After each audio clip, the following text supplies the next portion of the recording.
자, 컬처클럽 오늘도 청년 우동준, 신바, 신보라 두 분과 함께합니다. 두 분 안녕하세요. 네, 안녕하세요. 네, 반갑습니다. 네, 오늘은 신바님부터 어떤 이야기, 어떤 주제 준비하셨습니까? 네, 딥페이크 관련 피해 신고가 끊이지 않고 있습니다. 얼마 전 부산에서도 딥페이크를 활용한 영상과 성착취물을 제작 판매한 10대 등 3명이 붙잡혔다는 기사가 있었는데요. 네.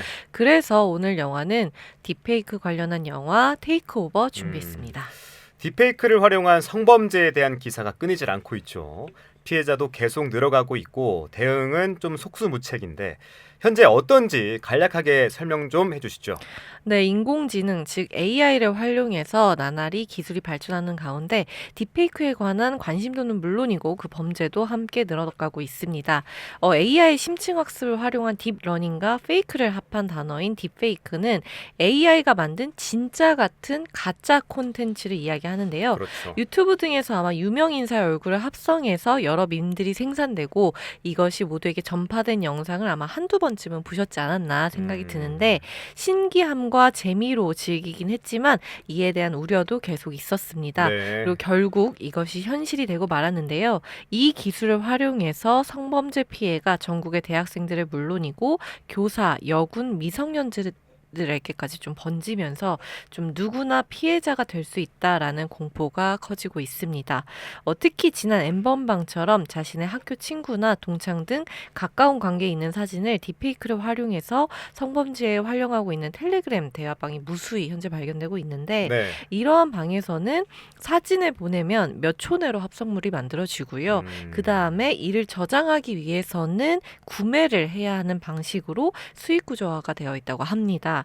그래서 이러한 한 대화방의 경우는 전 세계 이용자가 무려 22만 명에 2만 명. 2만 명이요? 네, 다다른다고 오. 합니다.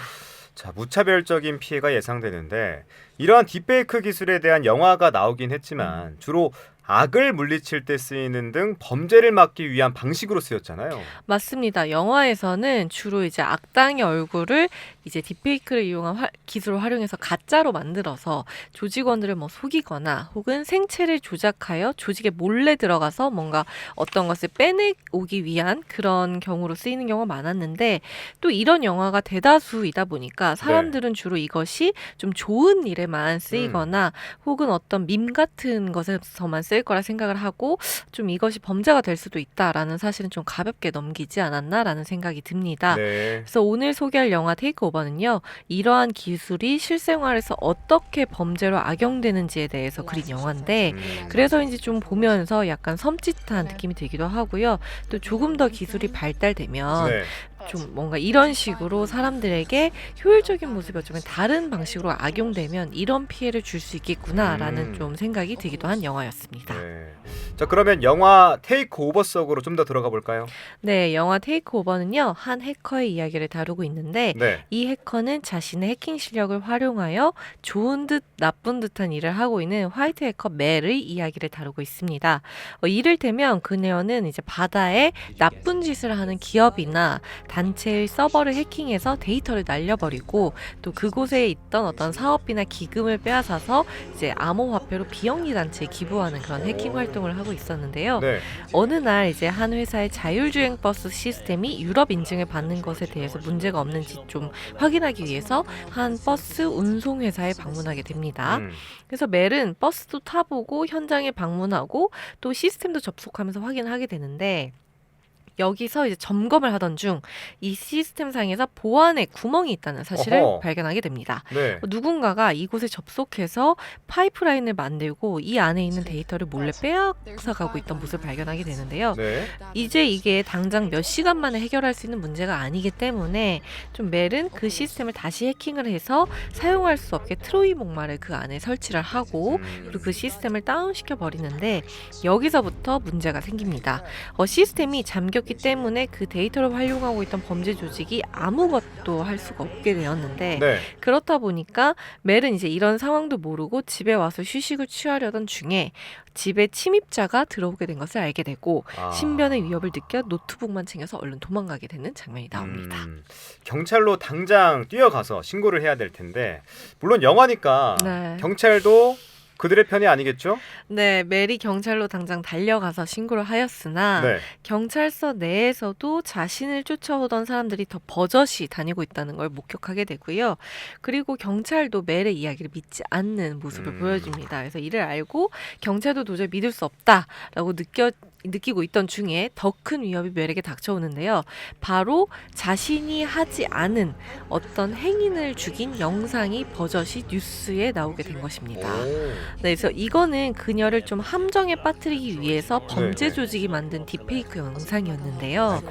네, 멜은 하지 않았지만 멜이 한 것처럼 영상을 만들어서 그녀가 모두에게 위험 인물임을 각인시킬 수 있도록 하고 뉴스에 나옴으로써 그렇게 해서 그녀를 누군가 신고해서 잡게 되면 범죄 조직은 사실 손쉽게 그녀를 잡게 되고 자신의 데이터를 빼앗았던 그 시스템을 그녀로 하여금 복구하게 할 수 있기 때문에 이 영상을 만들어서 뉴스에 제보하게 된 것이죠. 물론 멜도 이것이 딥페이크 영상임을 알고 있었죠. 당연히 자신이 하지 않았으니까. 다만 다른 사람들은 철석같이 믿을 것을 알기에 이것이 또 거짓임을 알리기 위해서는 이 영상에 더 씌워졌던 자신의 얼굴이 어디서 얻게 되었는지 그 출처를 명확히 알아야 풀 수 있는 것이다 보니 멜에게는 또 다른 어려운 미션이 생기게 된 것입니다. 근데 이 부분에서 좀 쓴웃음이 지어졌던 거는 이러한 딥페이크 영상에 대해서 경찰이 결국 해줄 수 있는 거는 없고 또 결국 이것이 범죄다. 그리고 이것이 도용당해서 기술로 이용당했다. 그래서 이것은 내가 한 것이 아니다라는 것을 피해자 스스로 이야기해야 했던 점이 또 현실과는 좀 다르지 않아서 조금 쓴웃음이 지어졌던 포인트였습니다. 사회에서도 그렇지만 영화에서도 네. 이 피해를 입은 피해자가 자신이 하지 않았다는 것을 입증해야 한다는 것은 별반 다르지 않군요. 네, 현실에서도 좀 예방할 대책을 세우기보다는 그 네. 범죄에 대한 처벌만을 조금 주로 세우기도 하고 무엇보다 이제 처벌도 많이 느슨해서 문제가 되고 있는데요. 현실에서도 사실 이러한 나아갈 기미가 보이지 않습니다. 물론 이제 영화에서는 결국에 멜이 이러한 걸 해결하기 위해 고난과 역경을 겪지만 결국에는 자신의 딥페이크 영상도 해결하고 그 범죄 조직도 잡아내는 것으로 영화가 마무리되지만 사실 이게 쉽지는 않았거든요. 네. 왜냐하면 이제 원본 영상이 어디서 찍혀서 왔는지부터 일단 알아내야 했기 때문이죠. 그래서 영화에서는 이제 이게 어떻게 된 거고 하니 자율주행 버스이니만큼 버스를 내리고 탈 때도 편하게 하기 위해서 안면 인식 시스템을 적용해서 버스비를 지불하도록 했고요. 거기서 그럼 찍힌 거야? 네, 그래서 이 이미지 정보를 통해서 와. 범죄 조직은 개인의 다양한 신상을 털어내려고 준비 중이었던 것이었습니다. 네. 근데 이것을 멜이 방해하자 또 멜이 잠시 버스에 탔던 그 이미지를 바탕으로 딥페이크 영상을 만들어서 확산시켰었던 와, 것이죠. 무섭다. 그렇죠.